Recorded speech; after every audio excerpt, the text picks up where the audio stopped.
Одлично прашање. И со оглед на тоа дека прашањето го поставивте прилично широко, бара и поширок одговор.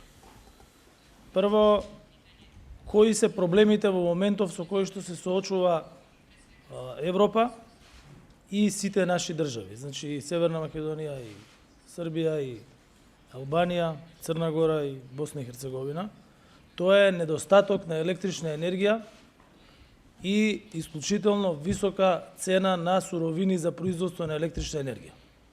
Значи, кога ги погледнете цените на електрична енергија, цените на гасот, цените на мазутот, тоа значи дека ги нема во доволни количини. Тоа треба да го знаат сите граѓани. Бидејќи постојат политичари кои што тие недостатоци сакаат да им дадат политичка димензија, што не е точно.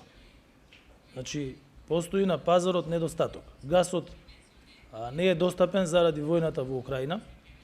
Мазутот го има во помали количини, бидејќи се користи повеќе заради недостаток на газ и заради недостаток на ветер во северните мориња, заради сушата во Европа, заради неможноста да се ладат нуклеарните централи во Франција, во Германија, најголем дел од реакторите се исклучени, има недостаток на електрична енергија. Високите цени значат дека понудата е помала, а секој економист ќе ви каже дека маргиналната цена на крајот ја определува и побарувачката. И затоа на високи цени се намалува и побарувачката. Што е она што ние како држави го правиме? И јас ќе ви кажам на примерот на Северна Македонија, а убеден сум дека 99% тоа се однесува и на Србија, и на Албанија, и на другите. За да може да се обезбеди електрична енергија која што е по цена, која што граѓаните можат да ја издржат, државите ја субвенционираат таа цена на електрична енергија. И тоа се тие суми за кои што ние зборуваме како премиери и председатели, колку се префрлени на компаниите кои што произведуваат електрична енергија. Ние само минатата недела, односно оваа недела која што завршува денес, префрливме 50 милиони евра на ЕСМ за да може да обезбеди електрична енергија која што 80% е субвенционирана за граѓаните. Второ, ЕСМ има задача да ги активира сите производствени капацитети кои што се во негова сопственост. Значи, РЕК Битола со оспособување на сите своји блокови, ТЕЦ Неготино, когенеративната централа Когел, која што е со помал капацитет, и ставање во употреба за балансна енергија на сите хидропотенцијали. Зошто? Затоа зашто хидропотенцијалите можат да се користат како базна енергија, но во овој момент тоа е практично невозможно заради долгите сушни периоди и намаленоста на капацитетот на акумулациите на ниво од некаде околу 50%. И верувам дека тоа е исто валидно за сите држави во регионот. Во такви услови, ставањето во капацитет производствен на сите централи кои што ги имаме, бара енергенси кои што се со повисока цена. Тие енергенси се најмногу од увоз, што значи дека најквалитетниот јаглен го има во Албанија и во Грција, меѓутоа и таа цена, заради порастот на сите цени, е зголемена. Ако цената на јагленот беше 43 евра, за тон сега е 93 и над 93 евра. Транспортот, заради зголемената цена на мазутот и на дизелот, исто така е зголемен. Тоа значи дека и производството на електрична енергија во домашни услови е поголемо. Но државата тоа го прави и ЕСМ кај нас има задача 25% од производството да го зголеми. Значи во однос на минатата година и тоа го прави.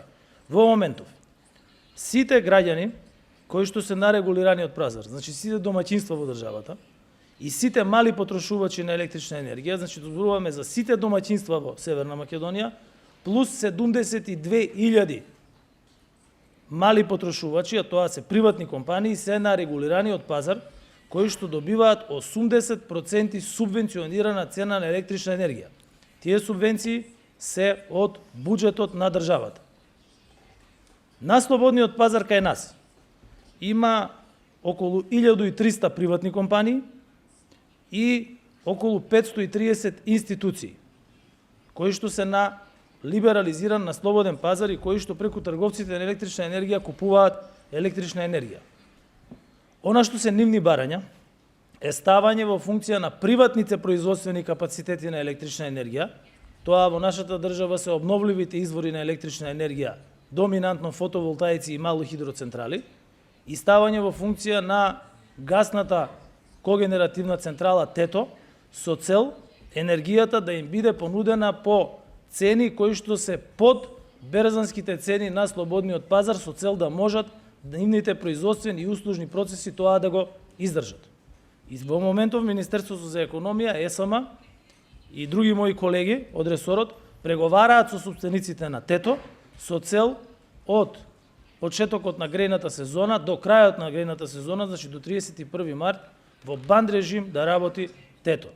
Доколку при неговата работа, која што е со капацитет од скоро 200 мегавати, се појават вишоци, тогаш нормално дека ќе го понудиме на нашите први соседи, а тоа се Србија, Албанија и другите кои што ќе имаат потреба, но доколку се појават. За да ова се овозможи и ТЕТО да работи, потребен е газ. Газ во моментов има Србија. Кај е проблемот? Во изминатите 30 години на независна Северна Македонија и Србија не е направена интерконекција. И тоа е нешто што на среден рок мора да го направиме заедно. Второ, во изминатите 30 години не е направена интерконекција Грција-Северна Македонија, за да може да се приклучиме на LNG терминалите.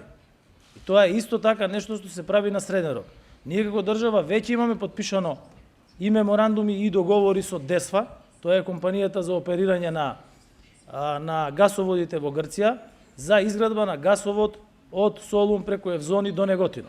Веднаш штом ќе биде тоа готово, сме разговарале со председателот на Србија, ќе биде овозможено Србија да има интерконектор со Северна Македонија.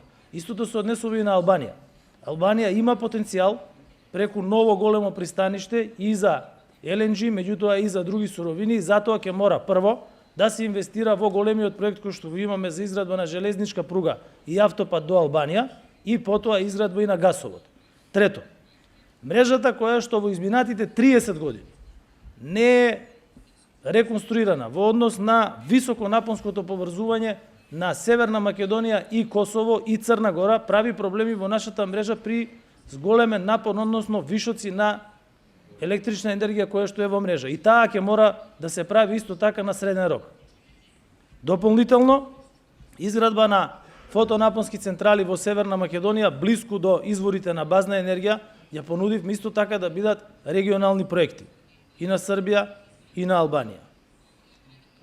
Јас сум веќе во контакт со премиерот на Грција во однос на обезбедување на мазут, бидејќи мазутот доаѓа од Грција, а знаете дека нашата термоелектрична централа Неготино работи на мазут.